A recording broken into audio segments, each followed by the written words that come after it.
Hello friends, I welcome you to the first part of this course. If you are new to this channel, don't forget to subscribe this channel and stay tuned with this video. So let's jump into the course. Hi folks, really excited to have you on with us where we're going to take our first steps into exploring what exactly HTML is and what it looks like. In this section I'm going to be writing out some notes as I'm talking, and we're just going to kind of explore some of these basics here. So first of all, let's jump right in. What exactly is HTML? You keep wondering what it stands for. It stands for Hypertext Markup Language. I know, not a super descriptive description. What's markup? What does it mean to be a markup language? And for now, we'll just understand that this is the standard markup language used to create web pages. And an important point to make is that pretty much any web page you see out there, it has HTML to represent sort of the skeleton of the page. You can kind of think of it as the skeleton. So it's kind of the foundation upon which, say, the styling and the user interactivity is made. Either of those things without HTML. In other words, HTML basically tells your browser how to display web pages. So browser being something like Google Chrome, Mozilla Firefox, Safari, Internet Explorer, or Edge. There's all kinds of different browsers out there. And they all share the same fact that they take HTML, they figure out what do these HTML tags, what are all these elements in here, what does this want me to represent this page as. So essentially it interprets the markup and it represents that in your browser as a web page. Now back to this markup thing, what exactly is markup language? You just really need to know that it's a language designed for processing the presentation of the text. So you mark up your text with certain things we're going to call tags, and then the browser kind of interprets those tags and changes how it's displaying something. Think of it as taking a kind of document, marking it up with a pen. In our case, the browser won't show the pen markings. It'll show, say, if you wanted to highlight a piece, it's going to show that as highlighted, for example. So I think this will make sense once you actually see what HTML looks like. What does HTML look like? And maybe you've seen it before. You might have seen it if, for example, you go to a page and you accidentally right-clicked and hit View Page Source. And you say, oh, geez, what's all this stuff?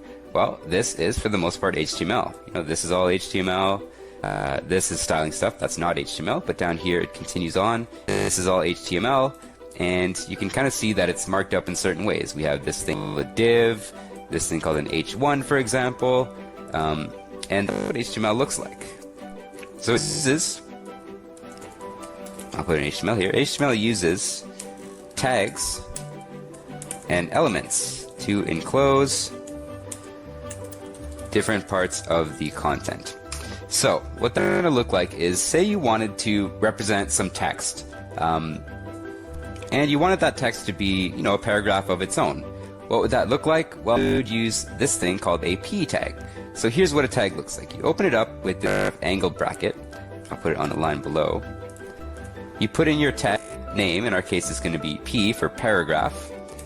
And then put whatever text you want in here. So I'm going to put my name is Chris in here.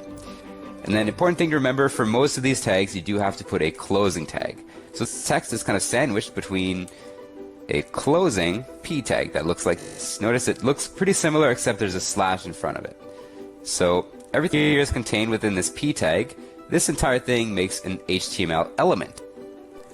Which means in our markup, if we did another p tag after this, like so, p, what's name, for example, and then I remember to close it off. These are two separate elements.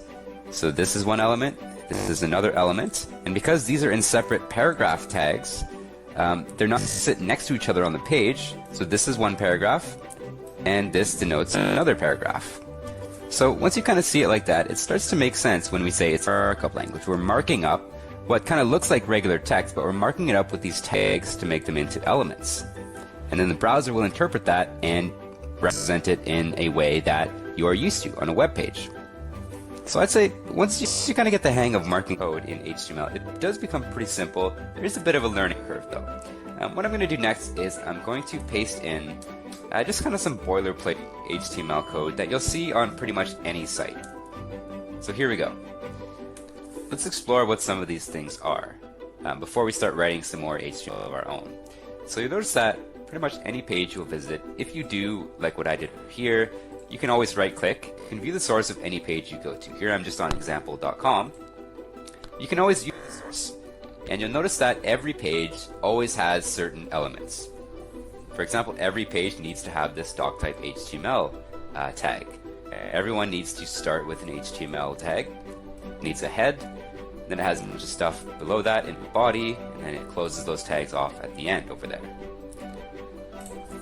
So what we'll do is we'll kind of explore each of these, and I'll add a little comment here afterwards, just with the £sign to denote what these things are. So what I'm writing here, it's not markup, just consider these as kind of extra comments after each of these, and then we'll write some HTML later on in this kind of style. So what this doc type HTML does is basically it informs the browser that the document type is HTML. This is required because, you know, back in the bad old days of the internet, there were different doc types that you could use. These days, really, you only really see doc type HTML, so you can just think of this as a historical artifact, really. Just know that your page needs this in order to render it out as HTML. That's all we really need to know about that, and you'll always notice that this at the top of the page. So for example, just bring it up again, you know, we'll see it on this page, doc type HTML. We go to a different site.